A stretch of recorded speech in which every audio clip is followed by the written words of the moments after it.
वालेकुम students, biology class 10th। आज हम करेंगे रेस्पिरेटरी सिस्टम का last topic, diseases related to respiratory system.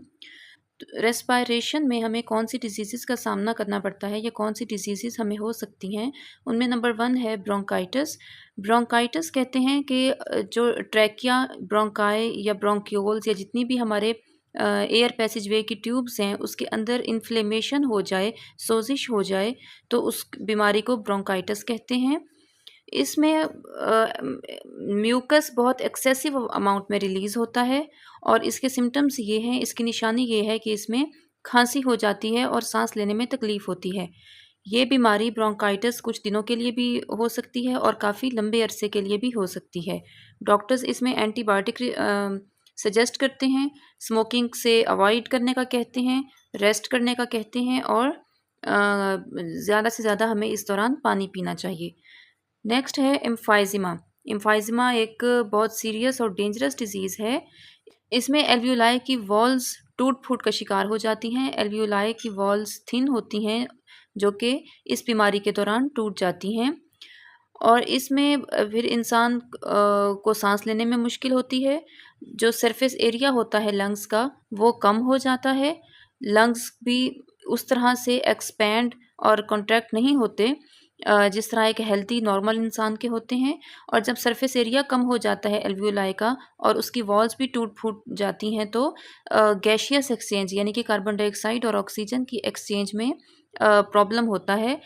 Gaseous exchange नहीं हो पाता, जिसकी वजह से सांस लेने में प्रॉब्लम होती है और इस बीमारी में इंसान ज़्यादा चल फिर भी नहीं सकता, चलने फिरने में भी मुश्किल महसूस होती है।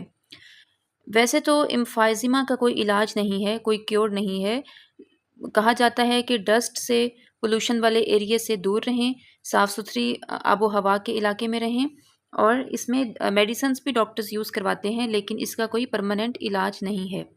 ऐसा नहीं हो सकता कि हम कोई मेडिसिन लेंगे जिससे एल्वियोलाई की वॉल्स दोबारा से ठीक हो जाएँगी या रिपेयर हो जाएँगी, बन जाएँगी। नहीं, ऐसा नहीं है। अगर एल्वियोलाई की वॉल्स एक बार टूट जाती हैं, तो दोबारा वो नहीं बन सकती। नेक्स्ट है निमोनिया। निमोनिया भी लंग्स की बीमारी है, जो कि कभी-कभी एक लंग नहीं तो दोनों लंग्स को, दोनों फेफड़ों को अफ़ेक्ट करती है। इसमें बुखार होता है, ठंड बहुत ज़्यादा लगती है, खाँसी हो जाती है और अक्सर डायरिया भी हो जाता है और सर में दर्द भी रहता है। ये बीमारी बैक्टीरियल इन्फेक्शन से होती है। निमोनिया बैक्टीरियल इन्फेक्शन से होता है। बैक्टीरिया का नाम है स्ट्रेप्टोकोकस निमोनिया, आपकी बुक में मेंशन है। और ये बीमारी चूँकि बैक्टीरिया से होती है, इसलिए इसका इलाज भी एंटीबायोटिक से किया जाता है। एंटीबायोटिक उस दवा को कहते हैं जो कि बैक्टीरिया के अगेंस्ट काम करती है। अस्थमा सांस की बीमारी को कहते हैं। अस्थमा की बीमारी में हमारा जो एयर पैसेज वे है, उसमें इन्फ्लेमेशन हो जाना, उसमें सोजिश हो जाना, इसको अस्थमा कहते हैं।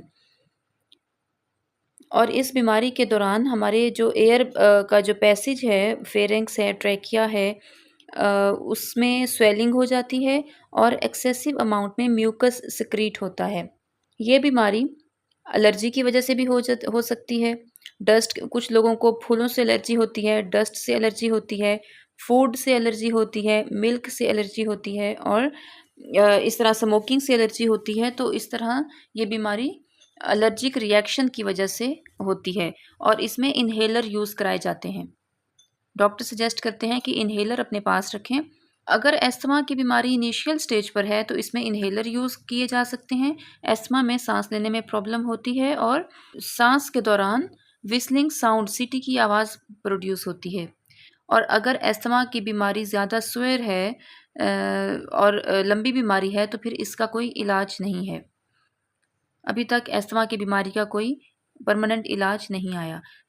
नेक्स्ट है लंग कैंसर।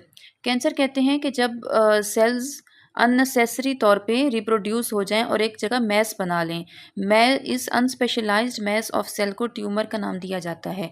सबसे पहले ये ब्रोंक्यूल्स की वॉल्स में स्टार्ट होता है और फिर आहिस्ता आहिस्ता पूरे लंग्स में फैल जाता है।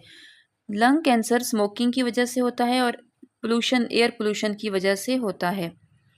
लंग कैंसर का कोई इलाज नहीं है, ये भी एक लाइलाज बीमारी है और इसका एक ही हल है कि लंग को बॉडी से रिमूव कर दिया जाए।